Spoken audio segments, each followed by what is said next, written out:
तो अभी हम लोग जो 15 फरवरी को होने वाली है हिंदी का परीक्षा, उसका सबसे महत्वपूर्ण वीवीआई क्वेश्चन हम लेकर के आए हैं इस वीडियो में। मात्र एक बार वीडियो देखिए, सुनिए और एग्जाम में 100% टकराने का मैं फुल गारंटी लेता हूं। तो अभी हिंदी का जो होने वाली है क्लास 10th का एग्जाम, उसमें हम लोग अभी चलते हैं उसकी क्वेश्चनों के साथ। मेरा एक वीडियो बनेगा जिसमें लगभग 120 क्वेश्चन होंगे, उसमें से 100 क्वेश्चन निश्चित रूप से बिहार बोर्ड ने पूछेगा, ये भाई 100% की गारंटी है। तो क्वेश्चन नंबर 1, वर्णों के समूह को क्या कहा जाता है? तो वर्णों की समूह को क्या कहा जाएगा? वर्णमाला कहा जाएगा। क्या कहा जाएगा? वर्णमाला कहा जाता है। ई, दीर्घ ई का उच्चारण स्थान है। तो दीर्घ ई जो है वह कौन सा वर्ण है? सॉरी, माने दीर्घ ई जो है वह कौन सा वर्ण है? तो स्वर वर्ण के 3 भेद होते हैं, ह्रस्व स्वर, दीर्घ स्वर और प्लुत स्वर। तो दीर्घ ई जो है वो हो जाता है दीर्घ स्वर, क्योंकि ह्रस्व स्वर का परिभाषा होता है जिसके उच्चारण में एक मात्रा का समय लगता है, जैसे अ, हर्षई, तो ये हो गया एक मात्रा का। लेकिन दीर्घ स्वर वो होता है जिसके उच्चारण में ह्रस्व से दुगना समय लगती है, जिसके उच्चारण में ह्रस्व से दुगना समय लगता है। तो एग्जाम्पल में हम अभी समझेंगे, अ अजोर अ बराबर आ हो जाती है, या फिर हर्ष ई जोर हर्ष ई बराबर दीर्घ ई। क्योंकि यहाँ पर बोलने से पता चलता है हर्ष ई का एक मात्रा हुआ और हर्ष ई यानी जोड़ा जा रहा है तो 2 मात्रा का समय लगेगा, इसीलिए हर्ष यानी दीर्घ ई का जो उच्चारण माने ये वर्ण जो है ये दीर्घ स्वर में आ जाएगा। द्रव्यवाचक संज्ञा का कोई एक उदाहरण दे, तो बहुत सारे द्रव्यवाचक संज्ञा उसे कहते हैं जिसमें नापने या तोलने का बोध दिलाया जाता है। तो नापने और तोलने के लिए जैसे वो हमें तेल ले लिए, दूध भी हो सकता है, पानी भी हो सकता है ना। क्वेश्चन है, सिंधु शब्द का कौन सी संज्ञा है? तो सिंधु जो है वो व्यक्तिवाचक संज्ञा है, सिंधु व्यक्तिवाचक संज्ञा है। क्वेश्चन नंबर 5, मित्र शब्द का भाववाचक संज्ञा क्या है? तो मित्र का जो है उसका भाववाचक संज्ञा जब निकालेंगे तो उसका हो जाता है यानी मित्रता। क्वेश्चन नंबर 6, भाववाचक संज्ञा का कोई एक उदाहरण दे। तो भाववाचक संज्ञा जिसमें किसी चीज का भाव स्पष्ट करता हो, जैसे यहाँ पर हमने लिए सर्दी लिए, बूढ़ा भी हो सकता है ना, दयालु हो सकता है, ये सब भाववाचक संज्ञा है। क्वेश्चन नंबर 7, सर्वनाम के कुल कितने भेद हैं? तो सर्वनाम के कुल 6 भेद हैं। याद रखेंगे बच्चों, सर्वनाम के कुल 6 भेद हैं। क्वेश्चन नंबर 8, विशेषण के मुख्यतः कितने भेद हैं? तो विशेषण के मुख्यतः 4 गो भेद है ना। कितने? 4 भेद हैं। क्वेश्चन नंबर 9, गुणवाचक विशेषण। अच्छा, गुणवाचक, तो इसका वो उदाहरण हम यदि लेते हैं तो इसका विशेषण हो जाएगा अच्छा, वह व्यक्ति तो है पर गुण का बहुत अच्छा है, वह देखने में सुंदर है ना। तो गुण जो होता है वो प्रकट करती है उसके अंदर क्या है, वो अच्छा है, बुरा है या फिर भी। तो यहाँ पर तो क्वेश्चन नंबर 10, राम ने भिखारी को पैसे दिया। राम जो व्यक्ति है वो राम ने भिखारी को पैसे दिया। तो इस वाक्य में जो है को किस कारण से किसका विभक्ति है? तो को, यहां पर ध्यान दीजिए, राम ने भिखारी को, तो को कहता है कि कारक के कौन सी विभक्ति है? किसका? कारक के। तो कारक की जो को जो है वो किस में आ जाता है? कर्मों के लिए आ जाता है। फिर क्वेश्चन 11 कहता है, निवास शब्द का उपसर्ग है। तो निवास का उपसर्ग क्या होगा? तो नी हो जाता है, निवास का उपसर्ग नी। क्वेश्चन नंबर 12 में कहता है, पराजय में कौन सा उपसर्ग है? तो पराजय माने हारना, तो हारना जो पराजय है, पराजय में उपसर्ग कौन होगा? तो परा। क्वेश्चन नंबर 13, परिश्रम में कौन सा उपसर्ग है? परिश्रम। तो इसमें देखिएगा परी, तो यहां पर हो जाएगा इसका उदाहरण परी। क्वेश्चन नंबर 14, बुढ़ापा में कौन सा प्रत्यय है? बुढ़ापा, तो बुढ़ापा में कौन सा प्रत्यय है? तो प्रत्यय में क्या हो जाएगा? अंतिम वाली छाप, माने उपसर्ग में पहले वाली संख्या लेंगे। और याद रखेंगे बच्चों कि जो यहाँ जो मान के चलो कि परिश्रम में हमने ले तो उपसर्ग में होगा कि पहले से अंक लेंगे और प्रत्यय में क्या करेंगे? बाद वाली अंक लेंगे। तो बुढ़ापा, तो बुढ़ापा में कौन सा लास्ट वाली संख्या? प, यानी बुढ़ापा में हो जाएगा प। उसके बाद कहता है 15 कहता है, बुद्धिमान शब्द का पर्यायवाची क्या होगा? तो बुद्धिमान, तो बुद्धिमान का पर्यायवाची हो जाएगा यहाँ पर मनीषी। कौन हो जाएगा? मनीषी। तो क्वेश्चन नंबर 16 कहता है, लक्ष्मी शब्द का पर्यायवाची रूप नहीं है। तो लक्ष्मी का पर्यायवाची एक रूप नहीं हो सकती है, तो क्या नहीं होगी? तो चलिए पार्वती जो होगा ये लक्ष्मी का रूप नहीं है, क्योंकि पार्वती अलग थी और लक्ष्मी का अलग है ना। यहाँ पर क्वेश्चन नंबर 17, सूरज का पर्यायवाची शब्द नहीं होगा। तो सूरज का पर्यायवाची शब्द कौन नहीं होगा? वहां पर क्वेश्चन पूछेगा नहीं, कोई पूछ देगा कि सूरज का पर्यायवाची क्या होगा, तो सूरज का पर्यायवाची दिनकर, भास्कर बहुत सारा होता है, लेकिन यहाँ पर कहता है कौन नहीं होगा। तो इसमें कौन नहीं होगा, तो जो उससे नहीं होगा वो और दूसरा होगा, तो वसुधा यहाँ पर हो जाएगा, वो सूरज का पर्यायवाची शब्द नहीं है। हाथी का पर्यायवाची शब्द रूप है, तो हाथी का पर्यायवाची में क्या आ जाएगा? गज। गज मतलब क्या होती है? हाथी होता है। क्वेश्चन नंबर 19, पति शब्द का पर्यायवाची क्या होता है? पति, पति जिसको हस्बैंड अंग्रेजी में बोला जाता है, तो पति का यहां पर हो जाएगा क्या? स्वामी। क्या हो जाएगा? स्वामी। क्वेश्चन नंबर 20, गणेश शब्द का पर्यायवाची शब्द क्या है? तो गणेश, गणेश का पर्यायवाची क्या होता है? लंबोदर। लंबोदर समझ गए? जिस लंबोदर, लंबा पेट, माने जिसका पेट लंबा हो वो हो जाएगा लंबोदर। क्वेश्चन नंबर 21 में कहता है सादर का विलोम क्या होगा? तो सादर, आप नहीं कहता कि जो मतलब सादर आप निमंत्रण है ना, आपको हमेशा हम बुला रहे हैं, तो सादर निमंत्रण। तो सादर क्या आ जाएगा? निरादर। निरादर का मतलब होता है शिकायत करना, दूर करना ना। फिर कहता है 22, हाथ साफ करना का मुहावरे का अर्थ क्या है? तो हाथ साफ करने का मुहावरा होता है चोरी करना ना। कहते हैं चलो आज थोड़ा हाथ साफ कर लेते हैं किसी के ऊपर, या तो किसी के ऊपर कहता है तो धो लेते हैं, पीट देना, और नहीं तो क्या कहता है चलो आज जो है ना किसी के रात में यहाँ घर चल करके उसको हाथ साफ कर लेते हैं, मतलब उसके घर से कुछ चोरी कर लेना, यानी हाथ साफ करने का सीधा मुहावरा क्या बनेगा? चोरी करना। क्वेश्चन नंबर 23 में कह रहा है दांत काटी रोटी मुहावरे का अर्थ है। दांत से काटी हुई रोटी का मुहावरा क्या होगा? गहरी दोस्ती।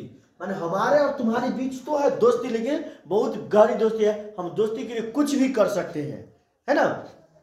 क्वेश्चन नंबर 24, अंधों में काना राजा लोको व्यक्ति का अर्थ क्या होती है?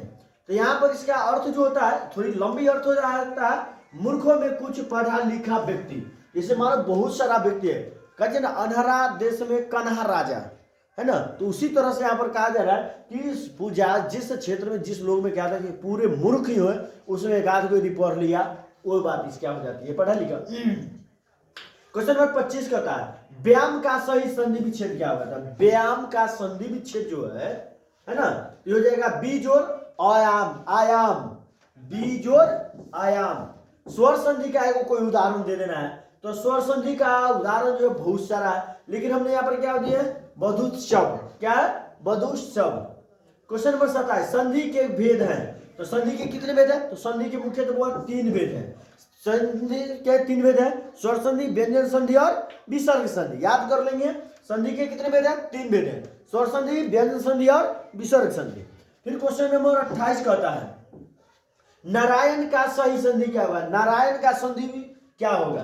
तो नारायण का संधि विच्छेद जो है नार जोड़ अयन बराबर नारायण, नार जोड़ अयन बराबर नारायण।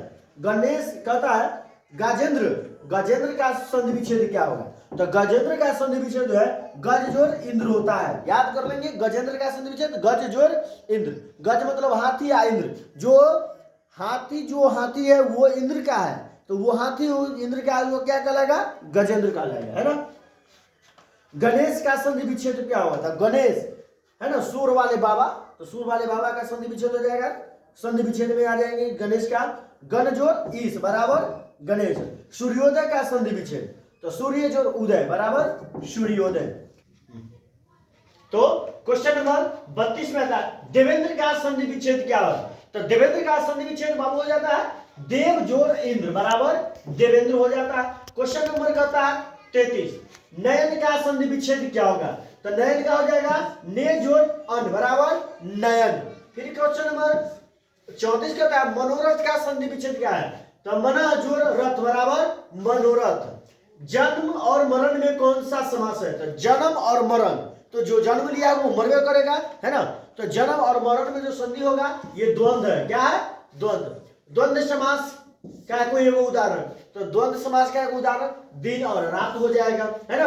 क्या हो जाएगा आंसर, दिन और रात। कर्मधारय समास का कोई एक उदाहरण दे तो कर्मधारय समास का एक उदाहरण ले लीजिए, चंद्रमुख हो जाएगा। क्या हो जाएगा, चंद्रमुख, जिसका मुख चंद्र की ओर हो चंद्रमुख कहलाता है।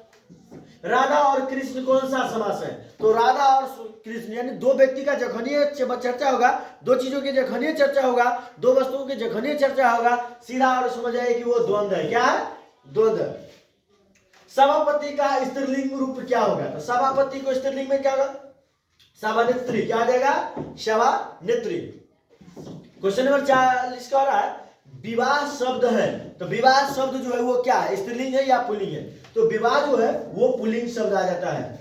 शुद्ध कोई एक शब्द लिखा जाए तो शुद्ध में आ जाएगा, वो कहता है अधीन कहेगा, ठीक है। बहुत सारा क्वेश्चन देखा, लेकिन शुद्ध में अधीन हो जाएगा। अ आकार, ध हर्षिकार, ट वाला न, अधीन हो गया।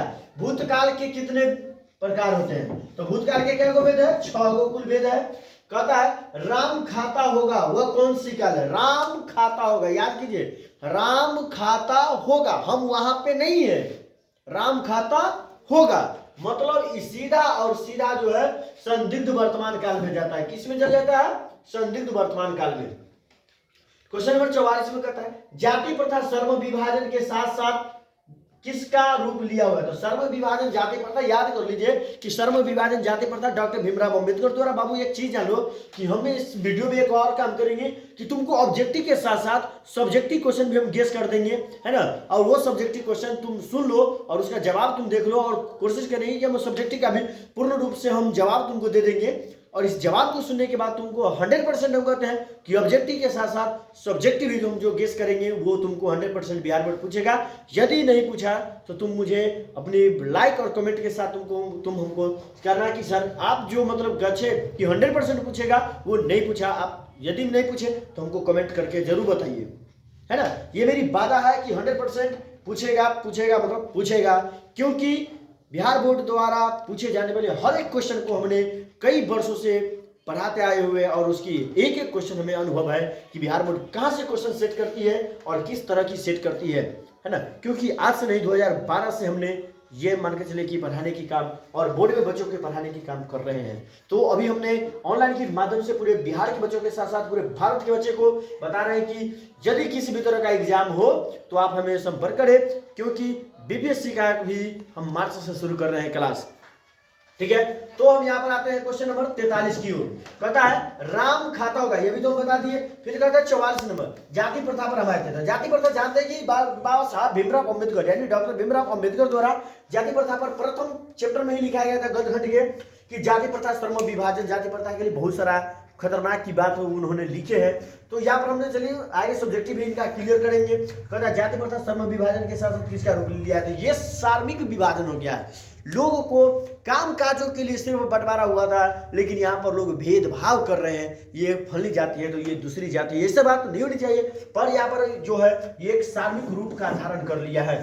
क्वेश्चन नंबर 45 में आता है भारत में बेरोजगारी का एक मुख्य और प्रत्यक्ष कारण क्या है, तो जाति प्रथा। याद कर लीजिए भारत में अभी सबसे ज्यादा बेरोजगारी बढ़ते जा रहा है, जिसका मुख्य कारण क्या, लोग जातिवाद को लेकर के चलते हैं कि वो छोटी से कास्ट है, बड़े काम को नहीं कर सकते हैं, बड़े कास्ट हैं छोटे काम को नहीं। ये जान लीजिए कि हर एक व्यक्ति की अपने योग्यता होनी चाहिए कि हमें क्या काम करना है, किस तरह की काम करना है, कौन हमें क्या काम करना है, हम अपने दिल से जाने।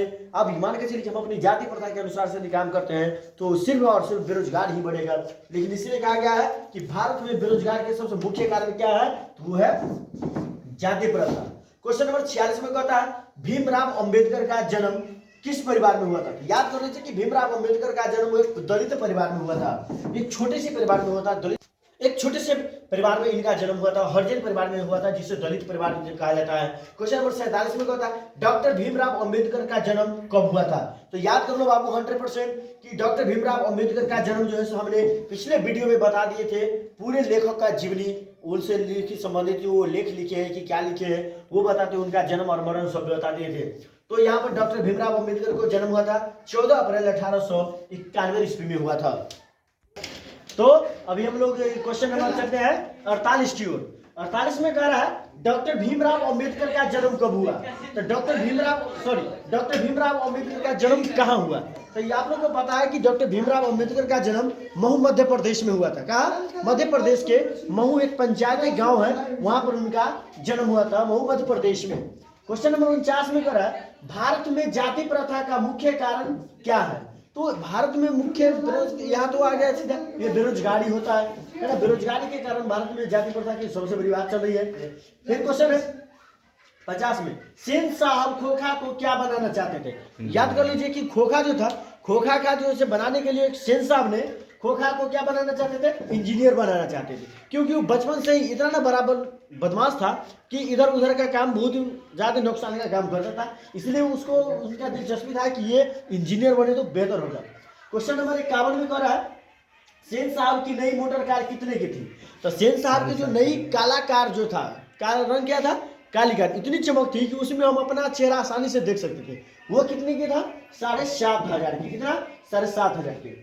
क्वेश्चन नंबर 52 कर रहा है कि सेन साहब की आंखों का तारा कौन था? तो याद कर लीजिए, हर पिता का पुत्र ही उसका आंखों का तारा होता है। तो खोखा जो था वो सेन साहब का पुत्र था, तो सेन साहब की आंखों का तारा कौन था? खोखा था। मोटर की कोई खतरा हो सकता है किससे? तो जब भी मोटर कार जो किना कर गया था 7,500 में, वो जब भी खतरा था किससे? तो खोखा से डर था कि वही कुछ हाँक ना कर सकता है। क्वेश्चन नंबर 54 में कह रहा है, नलिन विलोचन शर्मा का जन्म कब हुआ था? याद कर लीजिए कि नलिन विलोचन शर्मा का जन्म 18 फरवरी 1916 में हुआ था। क्वेश्चन नंबर 55 कह रहा है, खोखा के दांत किसने तोड़ा था? याद कर लीजिए कि जब कासू के साथ, कासू खोखा को ही बोला गया है, मदन के साथ जब वो खेलने गया था तो वहां पर उसको लट्टू नहीं नचाने दिया गया था। जब लट्टू नहीं नचाने दिया गया तो इसने क्या किया, खोखा ने क्या किया कि मदन को एक फेट जमा दिया था।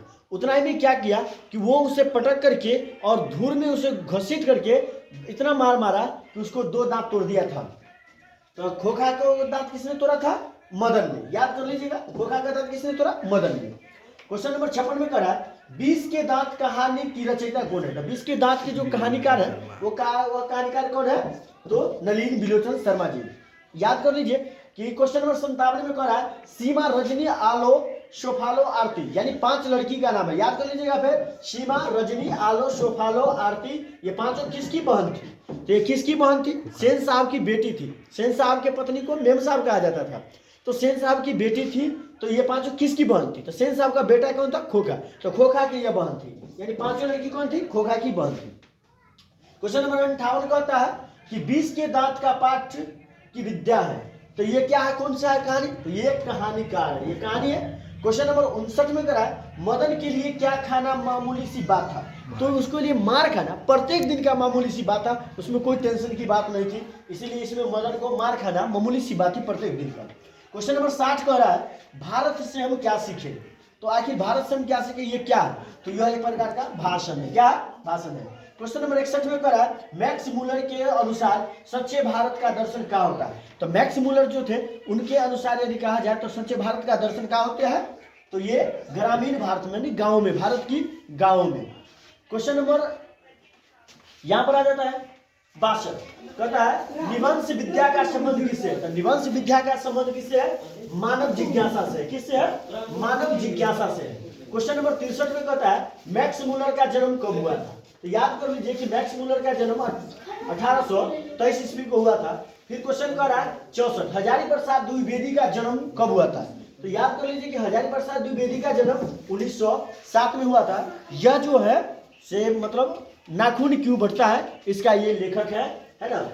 फिर क्वेश्चन 65 का है, लेखक के अनुसार मनुष्य को नाखून किससे जीवनांत प्रतीत होती है? तो यह है पार्श्विक वृत्ति से। किससे? पार्श्विक वृत्ति से जो है इसका क्रियाकर्म होती है। फिर क्वेश्चन नंबर कहता है 66, सूर्य नामक पुस्तक किसने की रचना है? और सूर्य नामक जो पुस्तक लिखी गई थी वह किसने लिखा था? तो सूर्य नामक पुस्तक जो है गुणाकर मुनि द्वारा लिखा गया था। क्वेश्चन नंबर 67 में कह रहा है, दक्षिण भारत का नागरी लिपि क्या कहलाती है? तो दक्षिण भारत में जो नागरी लिपि है उसको क्या कहा जाता है? तो नंदी नगरी कहा जाता है। क्या कहा जाता है? नंदी नगरी। क्वेश्चन नंबर 68 में बता रहा है, बेतामा दानपत्र किसकी समय है? तो ये किस समय से है? तो 1020 के अनुसार से चल रहा है। उसके बाद कह रहा है 69 में, बहादुर शीर्षक कहानी में निर्मला कौन थी? तो याद कर लीजिए बहादुर की जो कहानी हुई है उस कहानी में जो है निर्मला कौन थी? तो निर्मला कौन थी? लेखक की पत्नी थी। किसका? लेखक की पत्नी अमरकांत जी के पत्नी थी। क्वेश्चन कर रहा है 70, बहादुर का पूरा नाम क्या था? याद कर लीजिए कि बहादुर का पूरा नाम दिल बहादुर था, है ना। और दिल बहादुर को माने बहादुर के नाम से दिल शब्द किसने हटाया था? निर्मला ने हटाया था। फिर क्वेश्चन है बहादुर को लेखक कौन लाया था? तो बहादुर को लेखक का कौन लाया था? तो यहाँ पर इसका लेखक के साला साहब लाए थे, है ना। क्वेश्चन नंबर 72 का रहा बहादुर कहाँ से भाग कर आया था? तो याद कर लीजिए कि बहादुर जो है वो नेपाल से भाग करके आया था। कहाँ? क्योंकि वो नेपाल के रहने वाला था, नेपाल के आसपास उसका घर था, नेपाल से। क्वेश्चन नंबर 73 का रहा बहादुर पर कितने रुपए का इल्जाम चोरी लगा था? तो कितने रुपए का? 11 रुपए का। कितने? 11 रुपए का। तो अभी हम लोग क्वेश्चन है 74 को, कहता है बहादुर अपने घर से क्यों भागा था? तो बहादुर जो अपने घर से भागा था तो माँ को मार खाने के कारण, उस भैंस को इतना ना मार मारा, इतना मार मारा कि मान कर चलो कि उसका भैंस भाग उसकी माँ के पास आया। माँ ने क्या किया कि उसकी कल्पना कर लिया कि इसको कितना भैंस को मार लगा, उसे दुगना पिटाई कर दिया किसको? बहादुर को, जिसके मार लगने के कारण क्या हुआ? वो वहां से भाग चला। फिर क्वेश्चन कहता है 75, अमरकांत लिखित कहानी क्या है? तो अमरकांत द्वारा कौन सी कहानी लिखा गया था? तो बहादुर पाठ लिखा गया था, है ना। फिर कहता है क्वेश्चन 76, बहादुर को बाप कहाँ मारा गया था? तो बहादुर के पिता जो है वह युद्ध में शहीद हुआ था। कहाँ? युद्ध में शहीद हो गया था। क्वेश्चन नंबर 77 क्या आते हैं? तो क्वेश्चन नंबर 77 में कहता है बहादुर से मार खाकर भैंस भागी भागी कहाँ चली गई थी? तो याद कर लीजिए, अभी हम जस्ट पता है कि बहादुर से भैंस मार खा करके भाग कर कहाँ गया था? तो उसकी माँ जो खेत में काम कर रही थी वहां भागी भागी गई थी, माँ के पास गई थी। फिर क्वेश्चन नंबर 70 कहता है बहादुर कहाँ के रहने वाला था? तो बहादुर कहाँ के? नेपाल के रहने वाला था। क्वेश्चन कर रहा 79, परंपरा के मूल्यांकन किसकी कृति है? तो परंपरा का मूल्यांकन जो है वो किसका कृति है, किसके द्वारा लिखा गया था? तो रामविलास शर्मा के द्वारा लिखा गया था। क्वेश्चन नंबर 80 कहता है पंडित बिरजू महाराज का जन्म कब हुआ था? याद कर लीजिए कि पंडित बिरजू महाराज का जन्म 14 फरवरी 1938 को हुआ था, है ना। क्वेश्चन नंबर 86 कहता है जीत जीत मैं निरखत हूँ। याद कर लीजिए, जीत जीत मैं निरखत हूँ, यह कहानी क्या है? यह साक्षात्कार है। क्वेश्चन कहता है 82, पंडित बिरजू महाराज ने अपने पिता के साथ आखिरी प्रोग्राम कहाँ किए थे? तो ये आखिरी प्रोग्राम मैनपुर में किए थे। कहाँ किए थे? मैनपुर में। मैनपुर में आखिरी प्रोग्राम होने के बाद उनका पिताजी का क्या हुआ था कि लू लग गया था, और लू लगने से उनकी पिताजी का देहांत हो गया था।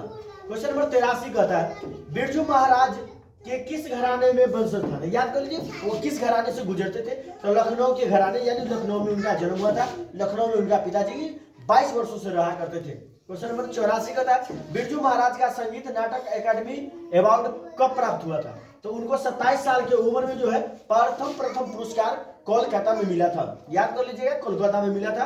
वो कैसे साल के? 27 साल की उम्र में। क्वेश्चन नंबर 85 का था शंभू महाराज बिरजू महाराज के कौन थे? तो याद कर लीजिए शंभू महाराज जो थे बिरजू महाराज के चाचा थे। क्या थे? चाचा थे। क्वेश्चन नंबर 86, रामविलास शर्मा का जन्म कब हुआ था? तो रामविलास शर्मा का जन्म 10 अक्टूबर 1912 को हुआ था। कब हुआ था? 1912 को। फिर कहता है क्वेश्चन 87, परंपरा का मूल्यांकन शीर्षक पाठ का साहित्यकार विद्या कौन है? तो ये परंपरा का जो मूल्यांकन जो पाठ लिखा गया यह एक निबंध है। क्या है? निबंध है। क्वेश्चन नंबर 88 कहता है परंपरा का मूल्यांकन है। तो फिर अभी हमने बताया कि परंपरा का मूल्यांकन ये निबंध ही है, ठीक है। क्वेश्चन नंबर कह रहा है 89, बिरजू महाराज को तालीम किससे मिली थी? यानी तालीम जो था वहां पर नाचने गाने का जो है वो किनसे सीखे थे? तो वो अपने बाबूजी से सीखे थे, यानी बाबूजी उनका गुरु माने जाते हैं। क्वेश्चन नंबर 90 कहता है जारशाही कहाँ थी? तो जारशाही कहाँ थी? रूस में थी। कहाँ? रूस में। बिरजू महाराज के ठुमरिया किससे सीखी थी? तो वो अपनी ठुमरिया जो है वो उसका आदेश कौन दिए थे ठुमरी करने का? उनकी माँ ने दी थी।